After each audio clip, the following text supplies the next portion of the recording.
Hey y'all, good morning. We are in this car. We can yell, we can scream, we can shout, but the sun is going to just be doing all kind of things with the lighting. But in today's video, we're going to talk about 2024, y'all. 2024. It is time for us to start planning and thinking through our 2024 and what we want to do in our lives and what we want to do differently. Good Lord. But let me tell you, in this video, we're going to actually talk about five things that I want to, believe it or not, spend more on in 2024. So this is the whole 2024 spend more. And as I talk through these things, I want you to think about areas in your life that you want to invest more money into. Let me tell you, I take a lot of inspiration from a lot of schools of financial thought, right? And one of them is Ramit Sethi and his concept of living your rich life. And in order to live a rich life, you really have to start giving more thought to where you want your money to go. Where do you want? What brings you joy in life? And thereby, what would you not mind spending more on? But at the same time, you have to spend less in some areas. So the areas that we don't really, that are kind of like, we're going to consciously spend less in those areas so that we can consciously spend more in other areas. Okay. So once again, in this video, we're going to talk about the 5 things in my life that I identified that I'm going to spend more money on in 2024. Let's go. After this light change, because this light is really annoying me. Okay, light's a little more even now. So the first area I identified, and this shouldn't be a shock to any one of you out there who watch me time and time again, the number one area that I want to spend more on is the quality of the food that I eat. The quality. For me, this means staying out of the fast food lines. I'm going to need a plan. So I think the plan I'm going to give myself is once a week. If I must, once a week, I can do fast food. So that is going to really force me to consciously think through my actions, to do more preparing and to be more conscious and not give myself a pass saying, nah, girl, either you're going to be starving or you're going to figure out what you're going to eat that's going to be better quality than fast food. And I'm going to define fast food as the drive-through restaurants, okay? So I'm still going to be eating out. For me, that is just more time effective for me, and I'm not, cooking does not bring me joy. I would like to cook more, but it takes up time and it zaps my energy. So I am not going to make a commitment to doing a thing like that. But what I am going to do is just look at doing more meal prep services such as Factor 21, because I realized that even with something like Every Plate or HelloFresh, I don't want to cook. So sometimes I will get the box, but I don't actually get around to actually cooking the ingredients. So Factor 21, and then there's another one called Methodology that I'm going to look into. So we might incorporate that. We can incorporate going to places like Whole Foods or Mom's or Sprouts and getting some of their more prepared things. Even Trader Joe's, sometimes their ingredients are a little better with their easier to prepare items. And then of course, if I am going to be eating out, I'm gonna go to a place that has that doesn't have a drive-through. That's what it is. No drive-throughs. Okay. So that's the one area that I'm gonna spend more in food. Currently I spend about $300. I spend between $300 to $500 a month on food. So I'll be spending more. I'll be giving myself permission to spend more. Next, I want to spend more money in personal care in 2024. And I'm going to define personal care as going to the spa, getting massages, facials. Nails are raggedy right now.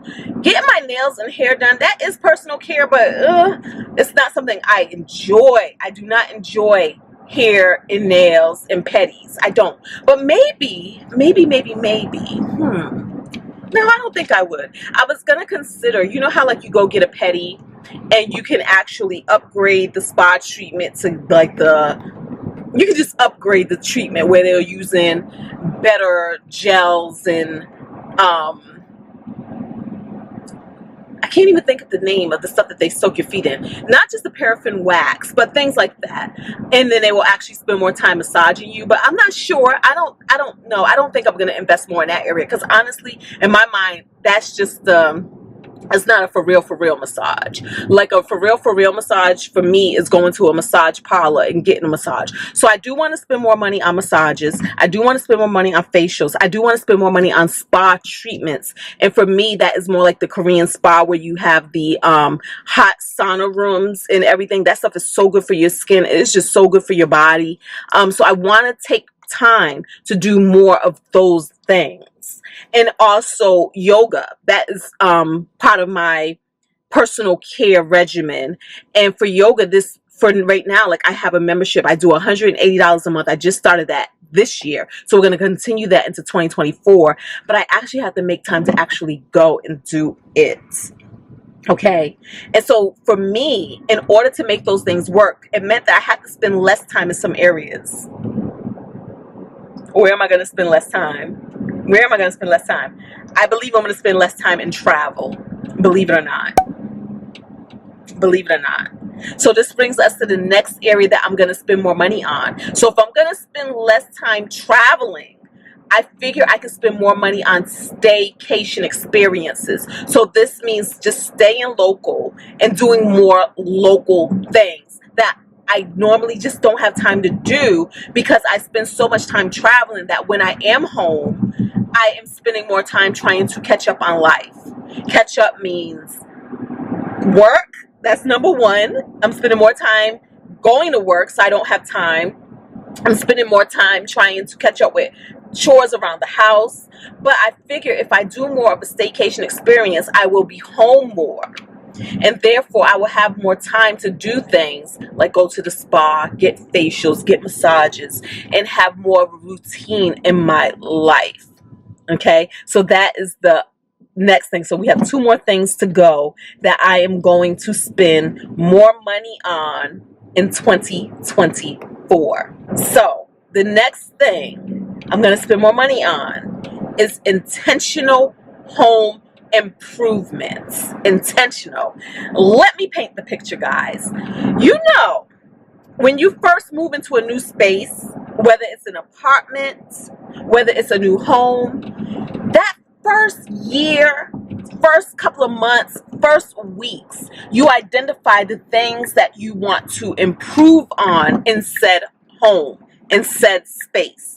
You are looking at new furniture that you want. You are looking at your space with an open mind. You're creatively thinking about how you want to decorate that space, what will make that space better, what you want to upgrade in that space. And I would say for that first year of being there, you actually will spend time in researching, in price comparing, in actually executing the upgrades that you want to do. Let me tell you, there comes a point over time that you actually just stop. You don't even do it anymore. And the only thing you really do is the stuff that the house begs you to do, because something broke, something went out, and now you have to replace it, upgrade it, change it, because it just don't work anymore, or it's just a downright emergency. The AC is not working, the heat's not working, and you have to call in repairmen, and you actually have to get things done. Well, in 2024, I want to be a little more intentional. I want to go back to that wish list, that dream list, the ideas I had for the home when I first bought the home, and actually start moving to execute.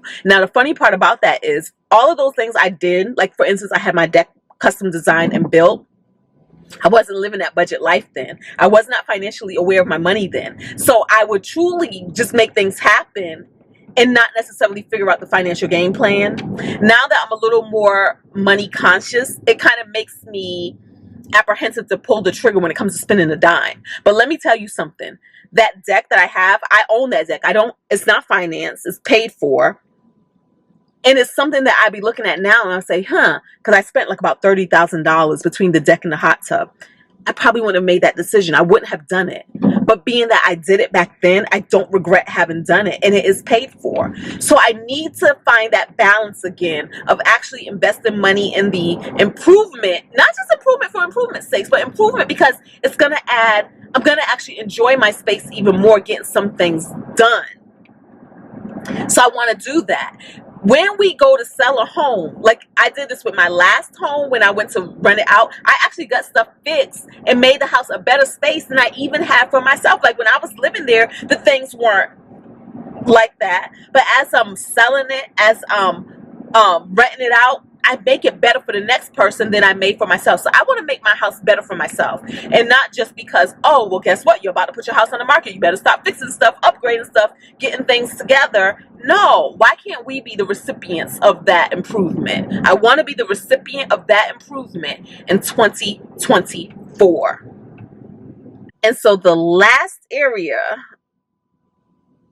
and we are in the worst possible place with the sun, but the last area that we are going to spend more money on in 2024, and this is inspired by my friend Rochelle Addison Budgets. Let me tell you the story. The story is this. When we went to Hawaii and we ended up in Oahu, the last part of our vacation, we met up with Rochelle, her husband Micah, and her daughter Eva. And if y'all don't know her, she has a YouTube channel. Check it out, Eye in the Sky, right? All right. So the bottom line is this. It was me, my man, Jay, my two sisters, Lashana and Letitia. And then at one point, one of our friends met up with us, Levy, because she is stationed there in Oahu as well. So when Rochelle picked us up from the cruise port, from the moment she picked us up to the moment we left, the hospitality, I've never experienced anything like it. For the amount of time, because I mean, I've had hospitable friends and family who've taken care of us, but the fact that we were there for an amount of time, and from the moment we got there to the moment we left, her and her husband treated us to everything. Her philosophy was, because you guys spent so much money just getting to Hawaii, once we were there with her philosophy was we weren't going to spend another dime. That everything was going to be on them, from food to snacks to excursions to gifts.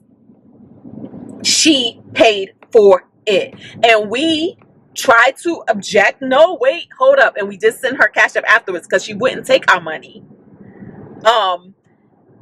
I just never experienced anything like it. And for her, if you watch her channel, her budgeting channel, you will see that she actually budgets for this. She actually budgets when people come to visit her so that she can treat them to the things that Hawaii has to offer. From everything from 7-Eleven snacks and delicacies to shaved ice to Dole Whip to 5-star restaurants, okay? They paid for it. And that was so freaking inspiring to me, because me, being super budget conscious that I am, I don't do that. I don't do that. While I'll treat here and there, for the most part, it's every man for himself. We're going Dutch on this thing. But what she showed me was just that finer joy in life of the art of giving, especially when somebody had paid X amount of money just to be there with you.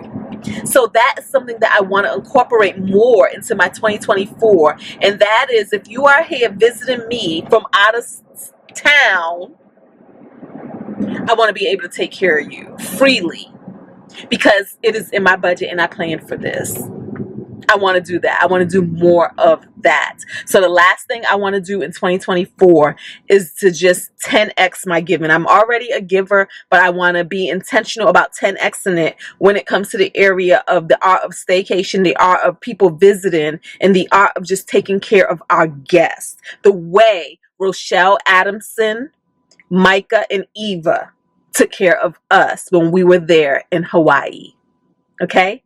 And that is my list of all of the things. And let me tell you something else that I'm doing that doesn't even fit in this video, but just because we're in this car and I love talking to y'all in my car. Y'all, I have been reading more, right? This is my memoir era. I am in love with reading all of the memoirs. And so I am actually making a list, especially when I hear about a memoir, like, you know, you watching a show, you watching TV, you watching something and somebody is talking about somebody's memoir. I am writing notes. I'm writing it down so that I can add it to my list of memoirs that I want to read. Now, I've already read Kwame Alexander's memoirs, Why Fathers Cry at Night. Pick it up, pick it up, pick it up. Loved it. I've read Viola Davis's memoir. Okay. And what was so interesting about her memoir is we're from the same place. We're from Rhode Island. And she was just 2 cities over from where I'm from. I'm from Providence. She was from Central Falls. So she spent a lot of time in Providence because that is right on the other side of Pawtucket. I have family who live in Pawtucket. I have family who live in Woonsocket. So just that whole area, and just reading her memoir just brought back so many childhood memories because we share so many of the same experiences and have so much of the same culture. So that was pretty dope. And currently I'm reading Will Smith's memoir. And I am loving it. And what I'm doing is I am actually checking these memoirs out from the library. Love it. Y'all, if y'all don't have a library card, go get a library card. 1. 2, what I love about the library program is you can just get the ebooks from the library. So you don't have to actually go to the library and check out a physical hardbound book. You can if you want, but you don't have to. So you can check out the ebook. You can check out the audiobook. I check out both because I love, especially like with Will Smith's book and with Viola Davis's book, the fact that they read it in their own voice. And sometimes it's just really fun to hear them read a certain thing. But I also read myself because I do consider reading, the actual physical reading of your eyes, reading the words and then processing the words in your head. That's going to help comprehension. And I'm talking about for kids especially. It's going to help comprehension. It's going to help so many things. Listening and reading, I find are 2 different skill sets. So I do love reading. Plus, sometimes for me, reading is easier to do because you have your Kindle. When you check out your library book, you're able to read it from your Kindle device, or you're just able to read it from any computer screen in the browser. So you don't even have to have a Kindle or a reading app for it. So I love it for that. And so I have a whole bunch of books on hold, but then there's a whole bunch of memoirs that are available now. And so once I'm finished with the book, I'll just go check out another book, or maybe one of the books I have on hold is ready and available for me to check out. So it's just super, super fun. And I'm just letting y'all know that's what I'm into these days. I'm into reading memoirs. Okay. So if y'all have a great memoir that you love, please drop it in the comments below and let me know about it. And then also tell me about areas that you are going to spend more on in 2024. Until the next video, y'all, thumbs up, subscribe, and talk to me in the comments. Peace.